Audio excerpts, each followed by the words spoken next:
할렐루야. 네. 하나님께서 우리를 어떤 존재로 부르셨습니까? 가장 먼저 하나님께서는 영세전 우리를 하나님의 자녀로 택하여 부르셨습니다. 하나님께서 왜 우리에게 구원의 자격을 주셨습니까? 왜 하나님 자녀라는 신분을 주셨습니까? 하나님의 소원은 무엇입니까? 하나님은 우리에게 전도자라는 직분을 허락하셨습니다.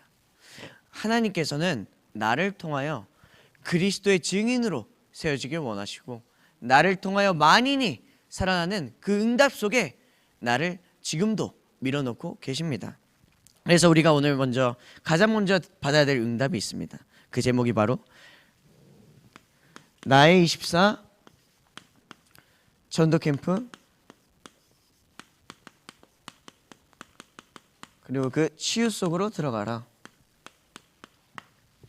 오늘 본문 말씀을 보면 욥에 대한 내용이 나옵니다. 욥은 참 고난이 많았던 인물이죠. 성경 속에서 친구들에 대한 음모와 핍박과 가족을 잃고 병을 얻고 수많은 핍박들이 있었습니다. 수많은 어려움들이 있었습니다. 오늘 서론을 보니까 고난을 겪는 이유라는 말씀을 오늘 욥을 통해서 주셨는데요. 고난을 겪는 이유.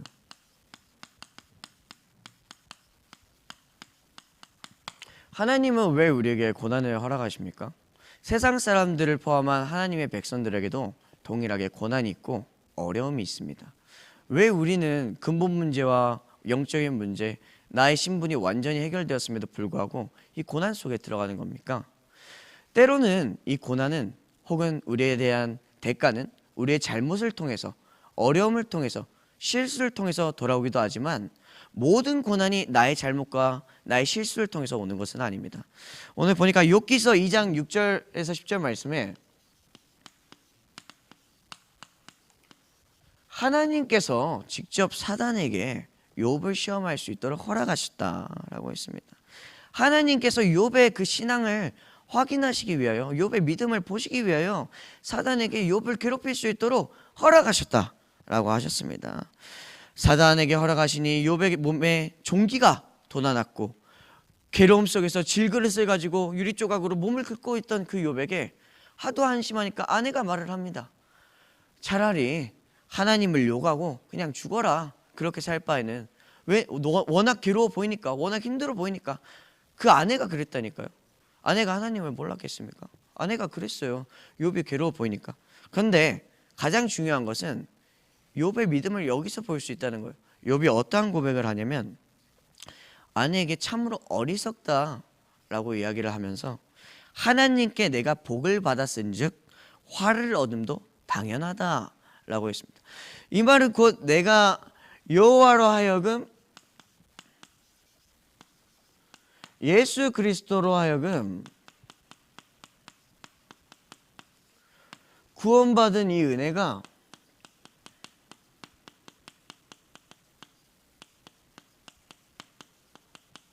지금 내 앞에 문제에 전혀 걸림돌이 되지 않는다, 이 고백을 한 거거든요. 욥에게는 이 확신이 있었습니다.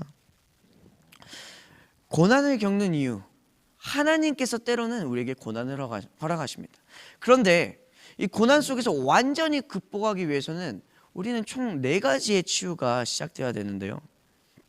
어떠한 치유가 시작되어야 되냐면, 가장 먼저 근본이 치유되어야 됩니다. 근본 치유.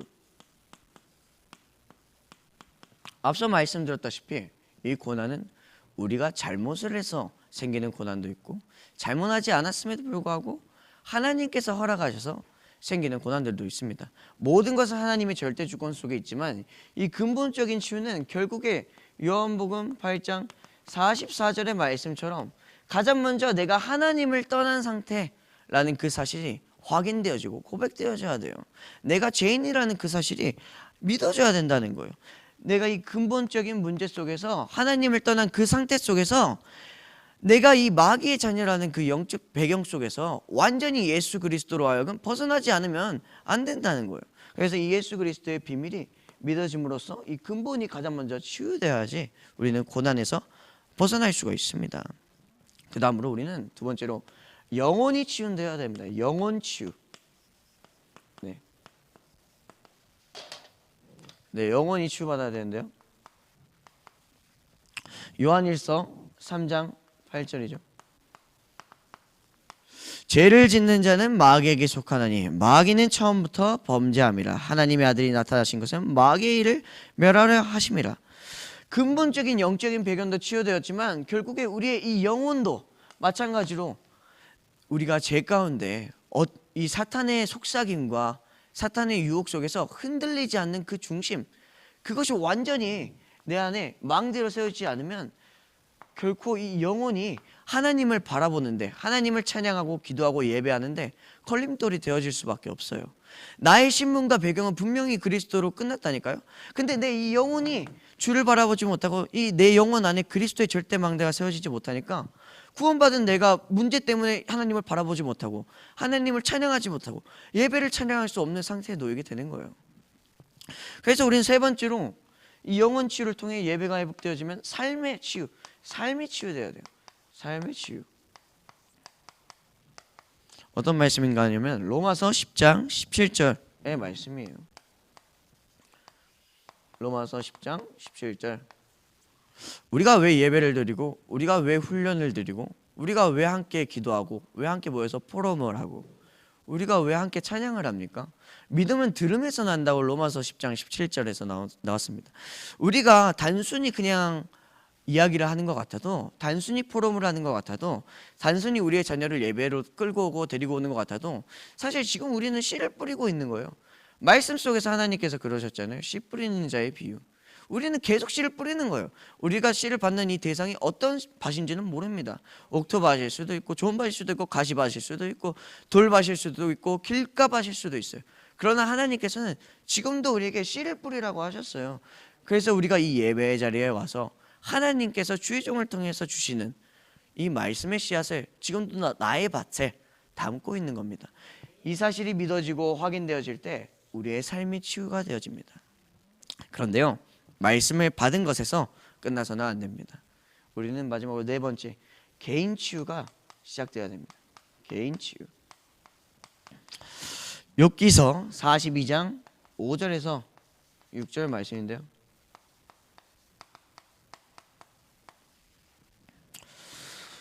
내가 주께 대하여 귀로 듣기만 하였사오니 이제는 눈으로 주를 배옵나이다. 그러므로 내가 스스로 거두어드리고 티끌과 재 가운데서 회개하나이다. 믿음은 들음에서 난다 했죠. 근데 말씀을 듣는 것에서 끝나는 것이 아니에요. 말씀을 듣는 것에서 끝나는 것이 아니라 이제는 눈으로 주를 배우기 원한다. 그리스도의 증인으로 하나님은 우리를 세우기 원하신다고 했다니까요. 이 말씀을 나에게 적용할 수가 있는 게 궁극적인 예배의 목적인 거예요. 이 말씀을 나에게 주셨다는 사실이 믿어지지 않는다면, 이 말씀이 저 사람의 말씀이네, 누군가의 말씀이네, 이러면은 결코 이 개인 치유가 되지 않아요. 나의 삶 속에 임마누엘의 비밀이 누려지지가 않아요. 오늘도 하나님은 나에게 이 말씀을 듣게 하길 원하시는구나. 오늘도 하나님은 나에게 실제로 나의 현장에서 이거 말씀을 통해 하나님의 역사를 보길 원하시는구나. 이 눈으로 주를 뵙길 원하는구나. 이 사실을 통하여 우리는 이 네 가지의 치유가 시작되어야 됩니다. 그래서 본론을 보니까 재앙을 막는 길이라고 했어요. 본론, 재앙을 막는 길.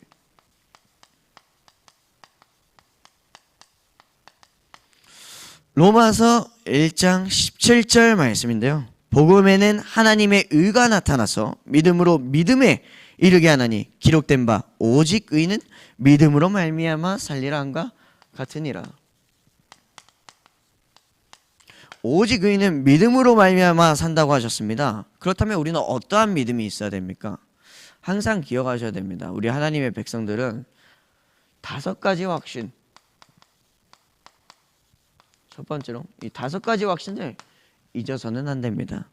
이 5가지 확신이 믿어지지 않는다면 결코 이 예배 속에, 결코 이 전도의 대열 속에, 결코 이 선교의 대열 속에 들어갈 수가 없어요. 5가지 확신은 어떤 확신이 있죠? 첫 번째로 구원의 확신.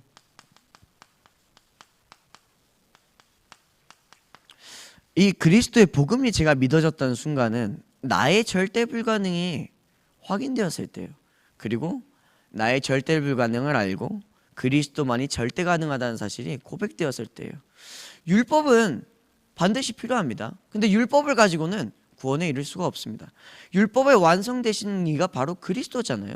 그리스도께서 이 율법을 통하여 우리의 부족함과 우리의 죄를 깨닫게 하시고 예수 그리스도가 필요하다는 사실을 하나님께서 예수 그리스도로 말미암아 깨닫게 하셨잖아요.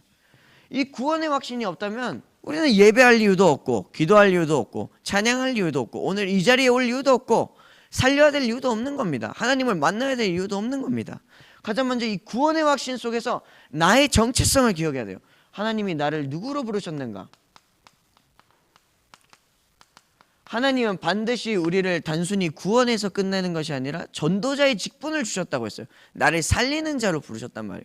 이 사실이 기억나지 않는다면 나를 힘들게 하는 사람 살릴 수가 없어요. 나와 맞지 않는 사람 함께 할 수가 없어요. 나보다 권위로 혹은 나보다 신분으로, 나보다 경제로, 나보다 학업으로 여러 배경으로 맞닥뜨리는 그런 사람들과 마주쳤을 때 내가 낮아질 수가 없어요. 그런데 이 구원의 확신 속에서 우리는 무엇이 돼야 되죠? 기도응답의 확신.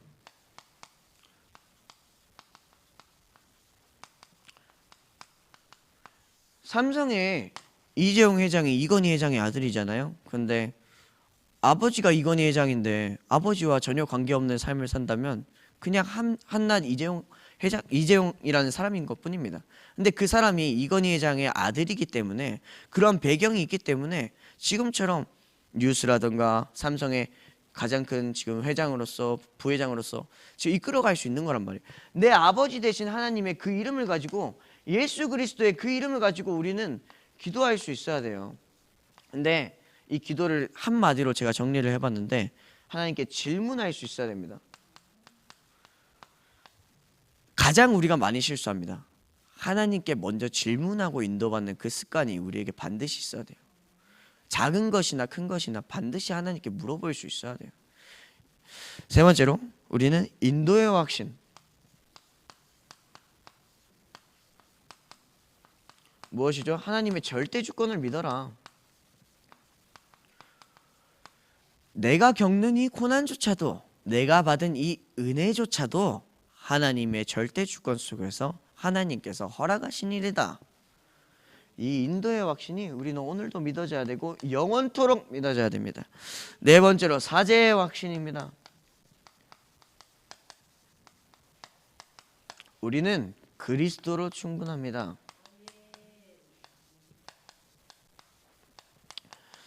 이 사실이 믿어지지 않는다면 그리스도로 말미암아 나의 죄가 해결되었다는 사실이 믿어지지 않는다면 그리스도로 말미암아 나에게 천국 배경과 하나님 만나는 그 길이 열렸다는 그 사실이 믿어지지 않는다면 결코 우리는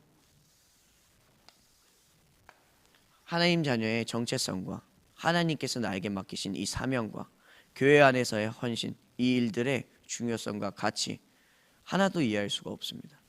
도전조차도 할 수 없고 시작조차도 할 수 없고 포기할 수밖에 없게 되고 눈앞에 보이는 많은 것들을 보게 되는 겁니다.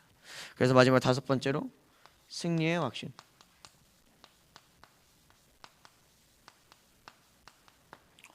하나님께서는 우리 인간을 하나님을 떠나게 했던 근본 원인 제공자 이 사탄을 완전히 예수 그리스도 이름으로 끝내셨습니다. 사탄을 결박하셨고요. 그리고 우리 지금 계속 메시지 흐름에서 나오는 나의 각인 뿌리 체질. 나의 각인 뿌리 체질조차도 하나님께서는 완전히 그리스도 이름으로 끝내셨다. 이 사실이 믿어지지 않으면 이 사실이 믿어지지 않는다면 우리는 갱신할 수가 없습니다. 네. 두 번째로 일곱 이정표입니다. 일곱 이정표가 단순히 일곱 이정표로 끝나서는 안 됩니다. 우리의 삶 속에서 왜 이정표라는 것을 지었습니까? 이정표는 길을 갈 때 정확하게 알아볼 수 있는 표지판 같은 거잖아요. 하나님께서는 이 일곱 이정표를 통해서 우리에게 시간표를 알라는 거예요. 어떠한 시간표를 알라고요? 멈출 때를 알고 기도할 때를 알고 인도받을 때를 알고 각각의 시간표를 알라는 건데 가장 먼저 갈보리산의 응답.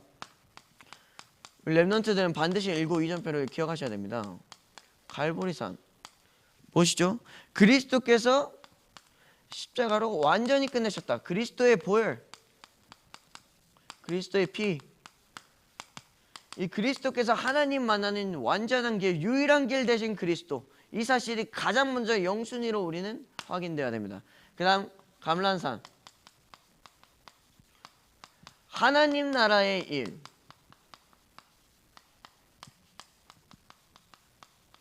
하나님은 우리에게 이 땅에서도 하나님의 나라를 누리길 원하시고 우리에게 하나님 나라의 일에 대해서 이야기를 하길 원하십니다. 하나님 나라의 일의 성취야말로 우리의 궁극적인 목표인 겁니다. 마가다락방, 오로지 기도에 힘쓰더라. 오로지 기도. 이거를 한 단어로 정리를 하자면 우리는 깊은 집중이라고 할 수 있겠습니다. 다른 말로 우리 메시지에 삼응답, 삼집중도 있고 서밋타임도 있겠지만 전도자에게는 반드시 이 깊은 집중이 필요합니다. 하나님의 백성에게는 반드시 이 깊은 집중이 필요합니다. 예배에 나와서 하나님께 드리는 것도 예배지만 이것은 결코 나의 것이 아닙니다. 여러분들이 나의 복음을 누린다는 것은 여러분들이 홀로 있는 그 시간에야말로 하나님께 집중할 수 있냐 없느냐, 나의 것을 잠깐 내려놓고 하나님께 집중하며 내 안에 깊은 집중 속에서 나를 치유하는 그 응답, 나를 내려놓고 하나님의 뜻을 찾는 그 응답이야말로 이 깊은 집중, 서밋타임 속에서 마가다락방 속에서 받았던 그 은혜 속에서 우리는 찾을 수가 있는 겁니다. 그다음 우리는 안디옥, 핍박과 환란의 시간표 속에서도 선교의 문을 볼 수가 있었다니까요. 안디옥은 도전의 시간표예요. 도전의 시간표. 결코 그 시대가 편안한 시대가 아니었습니다. 핍박과 환란이 넘쳐나던 시대였어요. 그런데 그 상황에 내 현실과 우리의 상황과 우리의 형태를, 배경을 봤을 때는 도저히 상상할 수 없는 그때 선교의 문을 봤다니까요. 그 선교에 도전을 했다니까요. 여러분, 우리의 현실과 상관없이, 우리의 배경과 우리의 환경과 상관없이 우리는 반드시 하나님의 뜻에 가장 먼저 앞설 수 있어야 되고, 만인으로 하여금 이끌 수 있는 영적인 힘이 있어야 돼요. 그것 때문에 하나님은 우리에게 예배를 허락하셨고, 그것 때문에 여러분들을 부르셨고, 그것 때문에 우리가 하나님 앞에 의인으로 서야 되는 거예요. 그 다음 아시아, 어떤 응답인가요? 아시아는 멈춤의 시간과 확실한 성령의 인도를 받는 시간이다. 멈춤의 시간, 확실한 성령의 인도.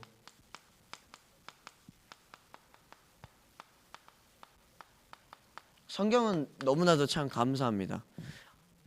아시아에서 아무리 바울팀이 선교를 하려 하고 복음을 나누려고 할 때 자꾸만 뭐가 막히잖아요. 왜 안 될까? 라는 질문 우리 스스로도 합니다. 그런데 바울팀은 하나님께 질문했지 않습니까? 우리는 질문을 하지만 그것이 나의 질문에서 끝나고 하나님께 질문해 가는 것이 거의 없습니다.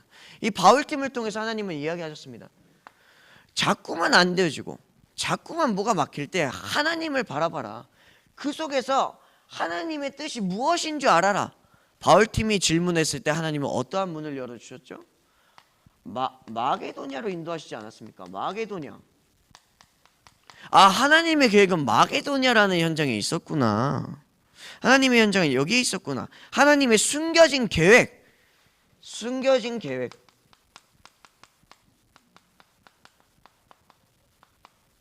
하나님의 숨겨진 계획을 보는 눈, 이것을 저는 한마디로 정리해서 빠른 갱신과 인생 전환점.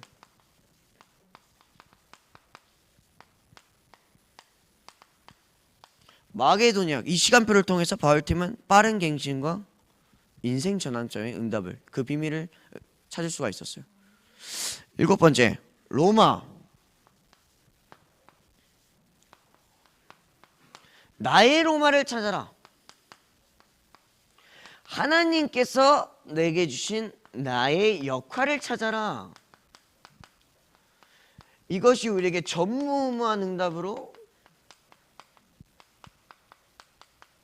후대에게 모델적인 응답으로,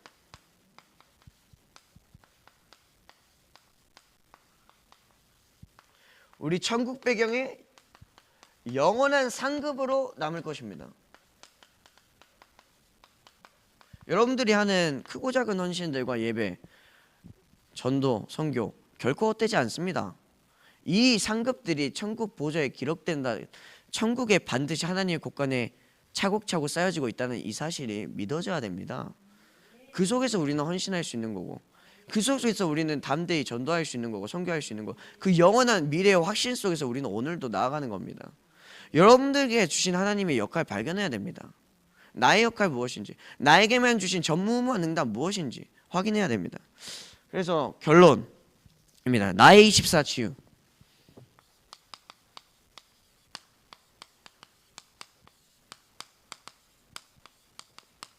나의 24 치유.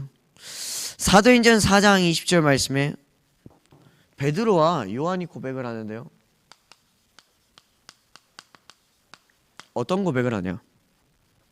베드로와 요한이 공의 산드레인에 끌려가게 됩니다. 그리고 목숨의 위협을 받게 되죠. 그때 고백합니다. 우리는 보고 들은 것을 보지 않았다고 말할 수가 없다. 내가 만난 그리스도. 결국 이 모든 신앙생활은 1대1의 관계인 겁니다. 개인화가 되지 않는다면, 나 스스로가 치유되지 않는다면, 나 스스로가 하나님이 필요하지 않는다면, 나 스스로가 예수가 그리스도라는 사실이 믿어지지 않고 체험되지 않는다면 우리는 이 고백할 수 없습니다. 우리가 본 것을 어찌 보지 않았다고 말할 수 있겠습니까? 우리 렘넌트들과 중직자님들은 내가 보고 들은 것 고백할 수 있어야 됩니다. 그리고 우리는 사도행전 1장 8절, 그래서 하나님은 오직 성령이 너에게 임하실 때, 너희가 임할 때 너희가 권능을 받고 예루살렘과 온 유대와 사마리아와 땅끝까지 이르러 내 증인이 되리라 하시니라. 그때 우리는 비로소 그리스도의 증인이 될 수가 있습니다. 그래서 우리는 무엇을 시작해야 됩니까? 전도의 시작. 전도의 시작이 무엇인지 아십니까? 전도의 시작은 바로 나로부터 시작됩니다. 우리는 나의 삶 속에서 증인, 그리스도의 증인의 응답을 받아야 됩니다. 전도는 나부터 시작되는 겁니다. 나. 두 번째로 우리는 캠프의 시작, 캠프를 시작해야 됩니다.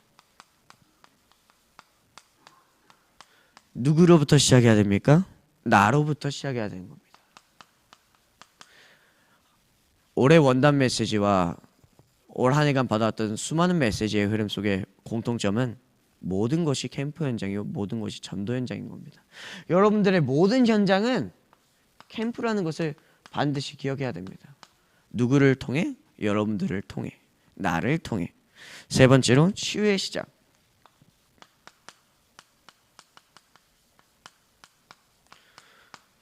동일합니다. 치유의 시작도 나를 통해, 나부터 시작되는 겁니다. 무엇으로요? 갱신으로. 나부터 갱신하면 됩니다. 나부터 응답받으면 됩니다. 나부터 치유 속으로 들어가면 됩니다. 네 번째로 마지막입니다. 증인의 시작. 역시나 동일합니다. 이것도 나부터 하면 됩니다.